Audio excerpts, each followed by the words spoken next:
Mutually exclusive events worked example. 5 distinct coins are flipped at the same time, and the outcomes, which can be a heads or a tails, are written down as follows. Coin 1 had a heads appear, coin 2 a tails, coin 3 a heads, coin 4 a tail, and coin 5 had a heads appear. So when we put all this information together, a very good way of representing it is with a Venn diagram. And that's what the question asks us to do. You need to represent this information in a Venn diagram, and then you are asked to explain if a heads or a tails for a coin flip are mutually exclusive events or not. So let's start off with our little diagram over here.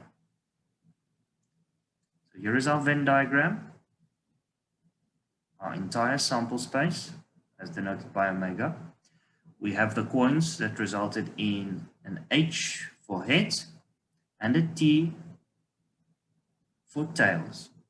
So coin 1, coin 3, and coin 5, so 1, coin 3, and coin 5 all turned up with the heads, whilst coins 2 and coin 4 turned up with tails. So we had coin number 2 and coin number 4.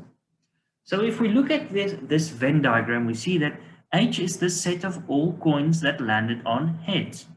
T is the set of all coins that landed on tails. So look at this Venn diagram and ask yourself, are heads and tails mutually exclusive events or not? So what is a mutually exclusive event? And for two events A and B, they are considered to be mutually exclusive events if both A and B cannot occur at the same time. So in our scenario over here, it is equivalent to asking, can a coin belong both to the heads and to the tail segment at the same time? If we flip a coin, can it show both the heads and the tails? And the answer to that is obviously not. A single coin can only be heads or it can be tails. Unless you're an extremely lucky person that can land it exactly on its side, but we're not considering any such situations in this simplification of reality. So the coin has to be a head or it has to be a tails. So if that's the case, then heads and tails cannot occur at the same time for any one coin. So any one coin, once you flipped it, it has to either be a heads or a tails. It can't be a head and a tail together.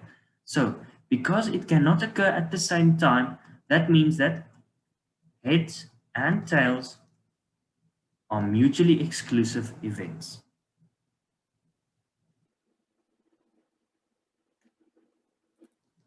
As simple as that. So with mutually exclusive events, always remind yourself, if the two events cannot occur at the same time, that means that they are disjoint, they're mutually exclusive,